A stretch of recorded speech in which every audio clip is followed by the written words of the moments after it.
Israeli data show school openings were a disaster that wiped out lockdown gains.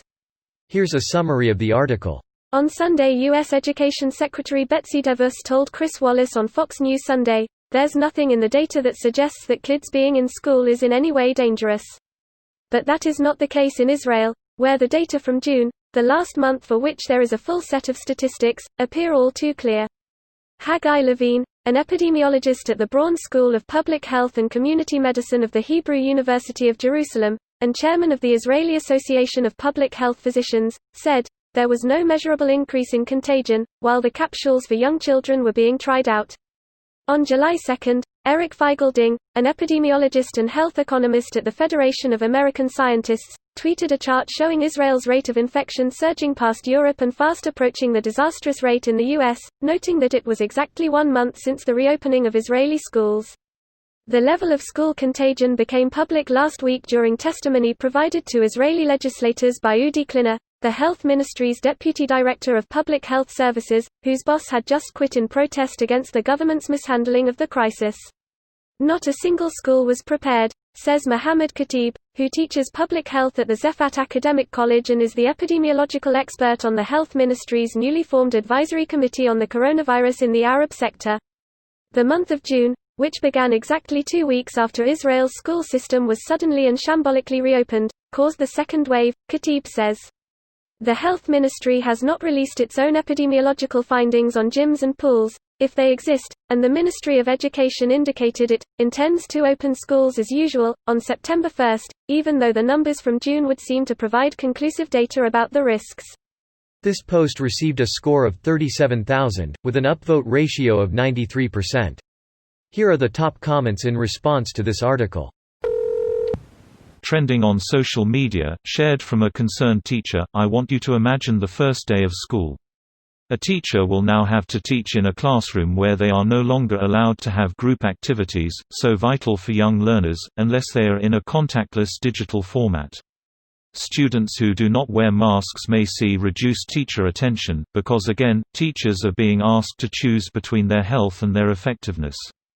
In middle school, if a teacher tests positive, that will mean 100 kids are staying home with parents, and all of their teachers, too. And that's all in a bubble, not even taking into account what happens when the hospitals get overcrowded and the doctors start dying. But hey, get back to work.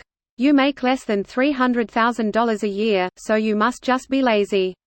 Also the people that have this insane urge to travel right now.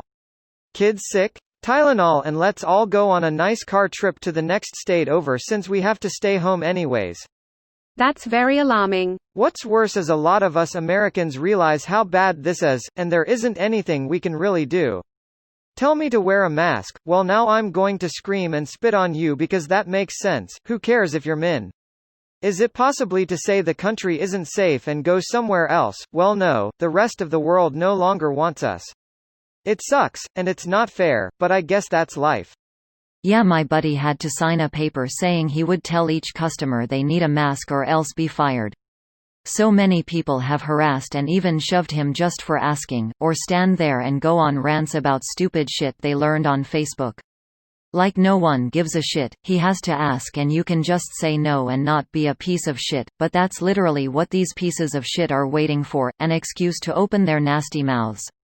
The guy literally ran up to me screaming he was going to kill me and cussing at me, his wife holding him back saying they couldn't afford to do this again. I'm going to lose a ton of support with this comment, but honestly if the cops won't post in front of these places and enforce this, and protect the workers, they need to make an exception and allow those with CHPs to carry at work, because some crazy is going to shoot or stab a min-wage employee over this when it ramps back up, and they will have no way to defend themselves. Sooner or later we're going to have a lot of unstable people spreading a deadly virus start pulling guns and using them on the people that literally keep the wheels of our economy turning.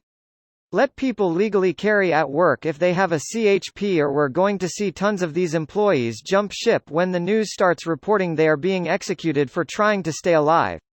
My right to carry ends when I impede on your right to be safe, and even if you're saying things I disagree with, or sling things I think is trash, it doesn't give me the right to threaten their life unless they are a direct and immediate threat to my life or others. This doesn't include spreading a virus. Unfortunately, people are free to not wear a mask, and even if it breaks a law, that's not justification to end their life, period.